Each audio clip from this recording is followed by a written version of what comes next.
When Captain America throws his mighty shield. How you doing? I'm Lex. I'm Hazen Fields II. And I'm Trey. Good to see you, interwebs. And I just got back a couple weeks ago, seeing Captain America Brave New World, which was a very, very, very great, fun, amazing Marvel movie. I'll give it about a 6. Wow, that's fair. That's fair. No. And here's the reason why. Here's the reason why I wanted to... He said out of 10. Mel said out of 10. Out of 10. I'm thinking 6, maybe 7. You guys can't see. I got Nels almost to do a spit take, and that makes me so happy. That is funny. I want to say we're 6 or 7, and here's the reason why. And here's the reason. And it's not Anthony Mackie who is playing Sam Wilson's Right, wonderful job there. Yeah, I don't think it's the actor, so it's definitely not Harrison Ford's fault who's playing. It's in the commercial, so it's not a spoiler. Red Hulk, and there's a lot of stuff there. The reason why I'm giving a slightly lower score is that I think under Disney and under Marvel, which are, like I said earlier in the last thing, entertainment, which is a large-scale pop corporation things, they really can't nail properly talking about a black man who is Captain America. Okay. And it's not bad. It's not bad. It's always, I'm going to say, it's always stopped short. I will add that, saying not only is that an issue that was not giving it its proper time, but because that was also a subtext in the entire plot, right? There has been issues in trying to find a writer's balance as to what other parts of the plot should also be given equal focus, right? In which case, everything else comes to be underwhelming when reveals happen, right? You know. So I want to be careful of this because I'm not going to give you more spoilers. Right, no spoilers. By the time you see this, it's going to be April. So watch it before then. However, give this we're trying our best to make sure if you haven't seen it, we're not giving you any of the plot. Spoilers, no spoilers. So I'm going to say this. There's a couple of things I'll throw to you after. And the reason why I'm saying it's not even bad. I can't even give it a 7. It's not even bad. It's just disappointing, if that makes sense. And that maybe sound like a parent, but it's more like. Did you say make you sound like a parent? I said it's not bad. It's just disappointing, and that made me think. It's like I'm not angry. I'm just disappointed. But like, did I do that?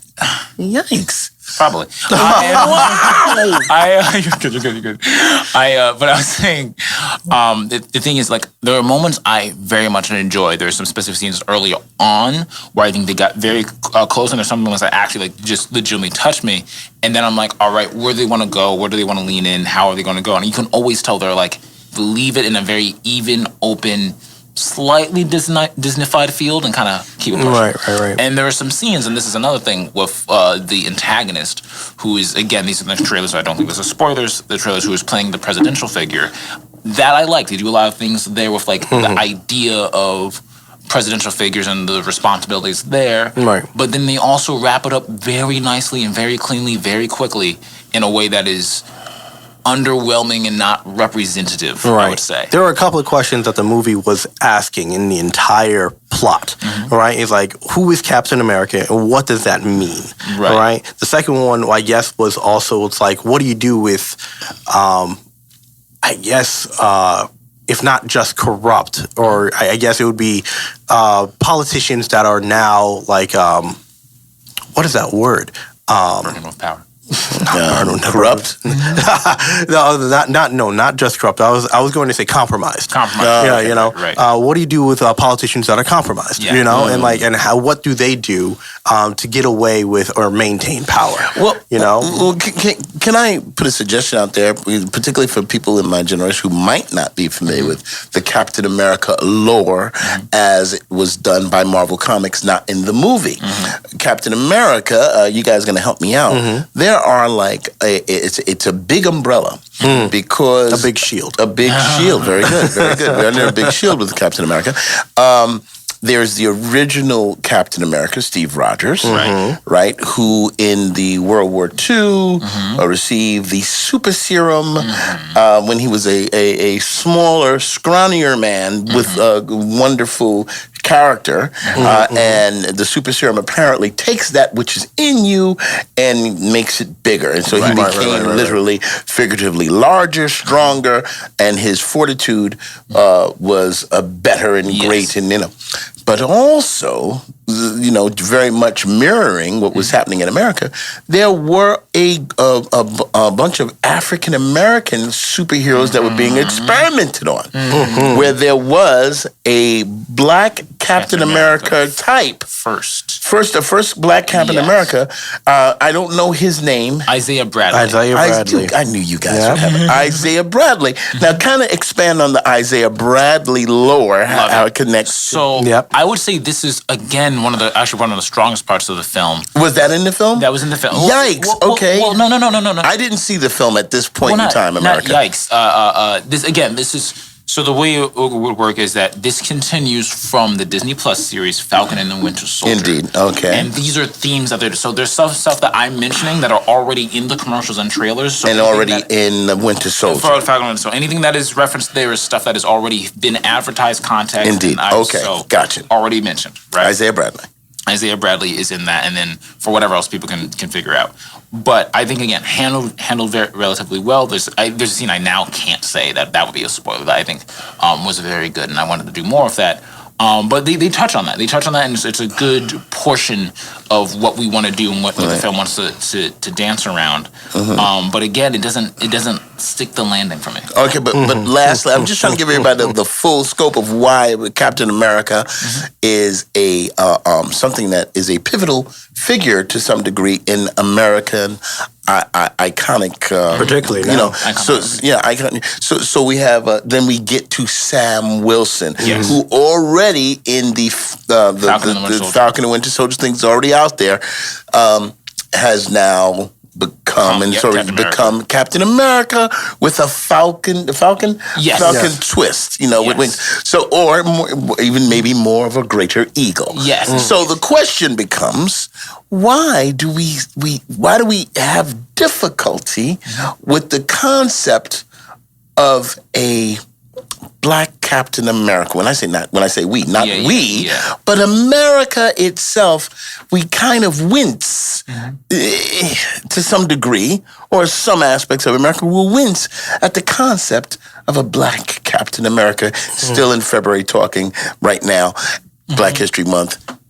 Go on, I'll make a quick take and I'll pass it to you. Go ahead. So I think the thing, and this is something actually I like a lot about the film, and also the general idea of Sam Wilson's Captain America. Because one, he's Sam Wilson, right? So you can also make another an association, so you can just call he's Uncle Sam if you want to. That's he made a reference to as well. But also, I will say particularly about this character is that, and this is again all historical context from the rest of the MCU, that the character is essentially not necessarily a therapist, but he is a council leader for other people in the military. So he's a counselor. So people have PTSD, people who are in the military, people like that, he would be like the counselor who talks to them about their stuff and all that kind of things. And then that's very much a part of his Captain America character. He's not the same kind of person that Steve Rogers were, where he's like leading from the front with like a wistful, this is right kind of nature, but he's very much like I'll talk to you. He's very leader-esque in the terms of I care about people kind of things. But in the same way the shield was passed down, and the Justice Shield, he himself doesn't have the super soldier serum. And it's a lot of like looking up to and trying to quote unquote fill the shoes of Steve Rogers, while also I think it feels like that might be the perceived history of some black individuals in America, where it's not filling the shoes, but it's feeling like you have to present yourself a certain way, to be accepted a certain way, to be accepted by the public as American, to be accepted as public as one of us, to be accepted as the public as good in any type of nature of worthy, better than good, worthy. And I think that idea for some people who don't even see that, because they'll say, again, even with his current history, they'll be like, oh, he's a DEI hire, or that he is, or that he's why we be it's always fun, and I'll throw it after this because I have to, it's always fun when people say Captain America, Captain America films, the Avengers, any Captain America Winter Soldier, Captain America Civil War, why are they making my comic books political? And I'm like, guys, his name is Captain America. It's always been political. And on purpose. On purpose. And the fact that people don't see it, or they think just by introducing a black man that is changing the whole idea. But for some people, blonde hair, blue eyes, that concept is America. Interesting. So I appreciate the toss, and it's very much like we're not talking about Thor's hammer. He who be worthy shall inherit the powers of Thor. Right. But there's a certain level of worthiness that comes to actually holding the shield. Falcon Winter Soldier spoke about that a little bit with the introduction of U.S. Agent John Walker, right? And it has always been also part of the comic book narrative as well. It's not just about who can fit the suit, but who can fit the bill. You know, like what I mean, like I know we're talking about Eagles and like stuff now, but no, more specifically, like it was, but more specifically, it was not about just looking the part, right? Which was very much U.S. Agent's thing. Like, oh my gosh, yes, I passed all the tests, or I deserve to be here. I look good with all the demographics. Right? I deserve to be Captain America, right? And then it was him carrying the shield with that righteousness, that deservedness, right? That made him eventually fall short, right? He realized that it was less about fitting in, right? The suit, right? It was a title to him. Someone say America felt entitled to him. Right, exactly. And I like that. Right. It was very much entitled. It's like it was my right to be Captain America. And then throughout the entirety of that narrative, we see him constantly fall short of his own expectations. A little bit of Kung Fu Panda lands on here when you open up the Dragon Scroll. He's like, I see nothing, right? And then you realize, like, oh, it's more than just being called Captain America. It's the call towards doing the right thing, a call to a better character that makes you Captain America. A Kung Fu Panda reference while talking about the politics of America is so beautiful because it is so apt, and that was just very well done. Very funny. Good job. I do apologize. As you know, we do a lot of nerdy references here and there. Sometimes it helps kind of build the story, and like we're kind of going on. If you know, you know. Right. It's actually right. But the issue that I had with this is like they didn't give a lot of time to any of those full discussions, right, throughout the film. All right. And it kind of leads me on to the next topic of this conversation. I'll lead into it softly, but with that deservedness, right, or the entitlement or the lack thereof, right, I feel as if Anthony Mackie's, very specifically his portrayal, Sam Wilson, saying, "Do I deserve to be Captain America?" is the exact reason why he is Captain America, right? Because there is a reason why that shield feels so heavy, right? And what was the first line again of Captain America's theme song? When Captain America throws his mighty shield. All right, and I'm sorry, what's the second one? All those who chose to oppose his shield must yield. Oppose his shield, right? If he's led to a fight and a duel is due, then the red and the white and the blue come through when Captain America throws his mighty shield. It's a good song. It's a good song. Sorry. Right. Well, it was mainly the second one that I was interested in. Those who oppose his shield must yield. Yes. Right? So we see Captain America handed off to Sam Wilson, right? He didn't oppose the shield, right? But he's still burdened by the weight of it, right? And he's still trying to do good by it, because he knows that Captain America is not just a title; it's a person. It's emblematic of what the nation needs to stand for. There you go. So he himself understands, like, do I stand for me? Do I stand for this nation? Right? What is America? Right. You know? And on that point, we'll leave a little cliffhanger, and we're going to tell you, if you like what you're listening to, please help me. And subscribe. Like, share, subscribe. Hit all of those buttons. Please become a subscriber. You were about like a 125 at the time we were talking, and we really like to build. We want to get to 500. We want to be able to talk to you live, and we are coming up on a year in March. Give us some hand claps and waves and stuff like that. I was hoping for a button, but it's okay. You want a button? I'll give you a button. Okay, sorry. But anyway, but we're happy, and please come on and join the Fields family on various fields. You brought up something that I thought was very interesting as we talk about America in general. We're talking about the comic book character, but you're getting ready to go into the White House itself, because you brought up a point that we want to bring out. Begrudgingly, but yes, I'm going into the White House. Well, here's the thing. I just want everyone to consider for a moment the shield itself. Captain America's shield. By virtue of a shield, the idea of a shield is actually built so it can protect your vital organs. Thereby, if I go behind the shield, it should cover my face, my neck, and you would not be able to see me behind the shield. So I dare say, when you see someone who's behind the shield that is saying Captain America, are people disappointed when the shield comes down and you actually see the face behind the shield? This is the problem, I believe, that we have in America.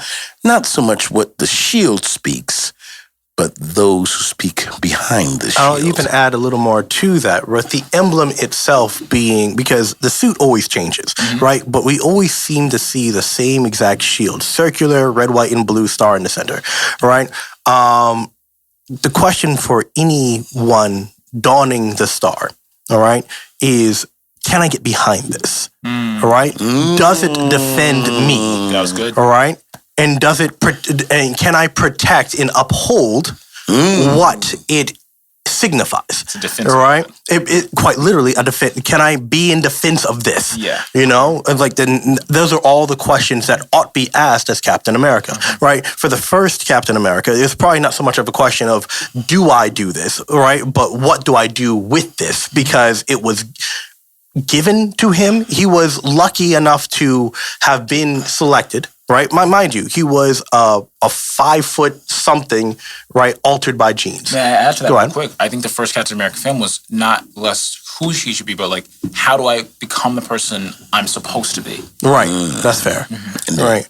And so, like again, it was someone who was handpicked out of the crowd, right? Who is not like anyone else, right? Not like us, all right? But he was selected for his good moral character, right? Whether it be intentional or accidental, it was lucky enough for a doctor to find him and say, you know what? You're a good kid. I'd like to cut your jib. Here's some drugs, you know? And that's essentially what happened, right? And then from that point on, the good became gooder, right? And he became Captain America, right? Because of that, right? I know that's not the right word to use, but I'm just saying, as the drug is supposed to enhance the more poignant parts of yourself, right? Taking on a stimulant like that only enhanced his better half. It made Steve Rogers the goodest boy. Right. So now fast forward us to 2025 and that which you were speaking of. My apologies. No, you're fine. Moving fast forward, I'm trying to understand, like, again, watch the film for yourself and understand all the subtext in the film, right? And I'm kind of also asking, in understanding that film, why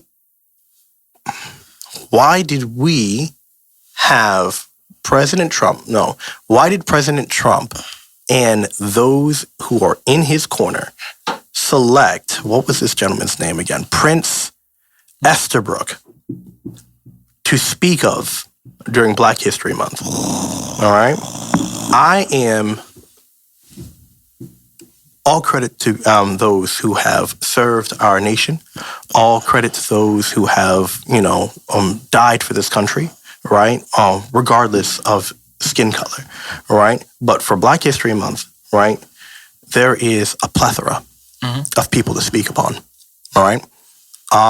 I'm still doing research on Prince Estabrook, and it's my fault for not knowing much about them, right? To be fair, I do not see a face when I research him, so I don't know what he looks like, right? On the histories that have recorded his deeds, all right? He has fought for this country in, 1776, right? And there was a plaque acknowledging the fact that he was, in fact, a Negro man or a non-white individual, all right, who has in fact fought during the Battle of Lexington and Concord, all right, and other wars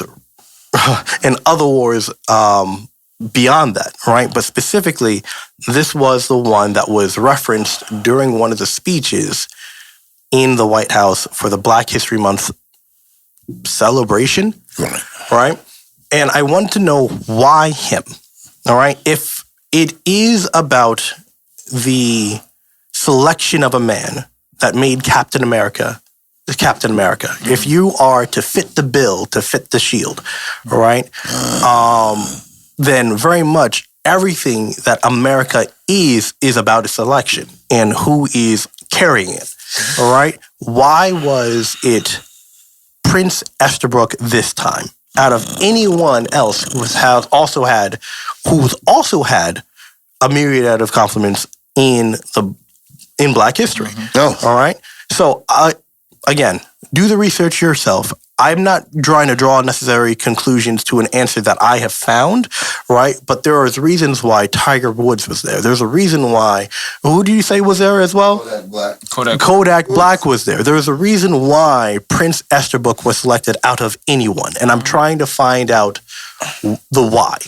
Oh, my goodness. Oh, I'm going to let you take, because right now all I'm thinking is a quote from Jonathan Harris from the old Lost in Space.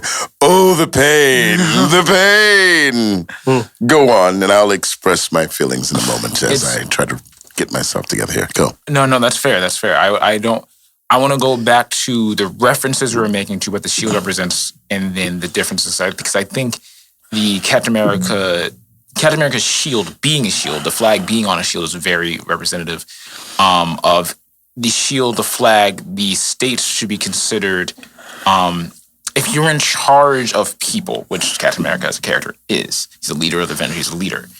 And his first job and his first position and the first thought of him as a leader is him being defensive. Mm-hmm. He's not as strong as Thor, he's not as strong as most people on this Avengers team. And this is both Captain America, and this is both Steve Rogers and Sam Wilson. Not as charged as many people of the people but he is defending, and people choose him as a leader because he represents the best what they all try to represent. And then what he does is, as you said earlier, uphold that shield and then defend the rest of the people that are behind him who could be potentially stronger, have different gifts, but that is his job. And if you're a good leader, you take that seriously. And he leads by not just example, but by upholding the best of whoever else has elected him as a leader. That's an important job. That's and also he leads with his face first, if that makes sense. In this case, he has to be the representative of the people who are in power, the people who have more power than other things, because then you have to be able to trust them. And so he's no longer just about the weapons, it's no longer about the shield, it's no longer about just the whatever attacks he can do. It's, once I take this helmet off, once I take this mask off, you can trust me with this shield. And that is not the feeling. Yes. Please. To pick up from there. See, the problem is there are truths and lies. There are things that are objectively true and things that are objectively false. The narrative behind the shield, ergo, / the flag, the narrative is that it is inherently, on its own, good. If those who look at the flag and see the flag as is good, I dare say to you, it is a mythos that the flag by itself is inherently good. But then that person that speaks from an office that is supposedly inherently good, if that person does not have the character which is inherently good, then the person speaking, then they taint the office from which is supposedly good.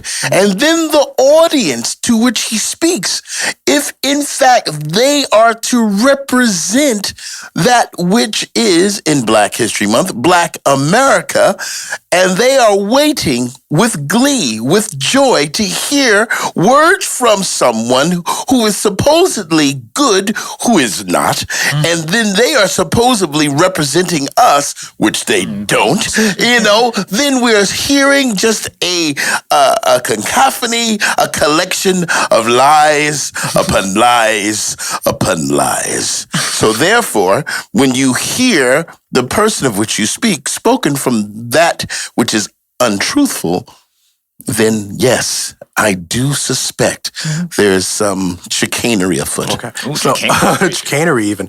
Well, just a quick little blur, because I know we only have a few minutes, of who Prince Estabrook was, a little bit of his history. And I'm pulling this from Wikipedia, so I'm paraphrasing a great deal of what you can find on that page. All right. In understanding of his life, he was born into slavery, from what I understand, right? His grandfather, his owner, his grandfather owned his grandfather. All right, so his grandfather's owner owned his own grandfather, and basically he was brought down in the line of the family, born into the family in slavery. All right, he fought for Lexington and Concord. So far, still a slave, right, and continued to fight for various other wars as a slave. It was only after these won wars were fought, right, and after coming back from the war, that he was then emancipated. He was a free man coming back from these wars, right? And there's speculation as to who exactly freed him, right? But there was a Quock Walker, all right, who is also known for suing, or rather being a part of a freedom suit in June 1781, who basically allowed or basically made it easier for them to abolish slavery in Massachusetts. So it was around the time, 1780 that they're citing here, right, that he comes back home, right, and because of this suit, that he is now a freed man, right? So if anything, it should be Quock Walker that we also give thanks to for helping pave the way to abolish slavery and allow men like Prince Estabrook to be free upon returning home. After which, he's probably not given the same exact praises as anyone else who has fought the war, right? Because he did, in fact, go back to live with the family that he was with his entire life, right? The rest of his life, I'm still researching. I don't know what has happened beyond that, right? But I just found it interesting that he was praised on this day, or, in the days of this administration during Black History Month, right? As opposed to anyone else, right? I'm trying to draw the history. I'm trying to draw the conclusion. I don't know what chicanery was afoot in the White House in making this selection, but we do have many other names that we can list who have accomplished a great many things in history. I suggest to you, son, that when a lying liar lies, his lying lips will continue to lie. And so therefore there's nothing else. But he will be a giant, for he does Goliath wherever he goes. Wow, that was actually pretty good. Really good. That was actually really good. He will Goliath. Wow, Goliath. Anyway, All right. I have no stomach for this current administration, America, but I do know that we will have to, as Americans, get together somehow, in spite of what's before us, because indeed, there's a lot of things that we will have to face together. Gentlemen, I'm going to allow you to take us out because this is troubling to me. Don't let this giant orange person dismantle the White House. I don't know what else to say, really. We all know certain truths, and we all know when we're being lied to. Don't let certain lies take us away from what we already know. And now is the time to fight back. Now is the time to protect your community. Now is the time. As one president or as one giant may go Goliath, it is not for our time to lie down. Indeed. Indeed. And also watch Captain America Brave New World. It's a very good movie. And please, if this is something you enjoy, please come back to watch Various Fields, where I will be in a better state of mind. Thank you very much for everybody being here. Boys, I love you as always. Wow. All right, then see you all later in the next version of Various Fields. Catch you later. Goliath was really good. That was really good, actually. Holy cow.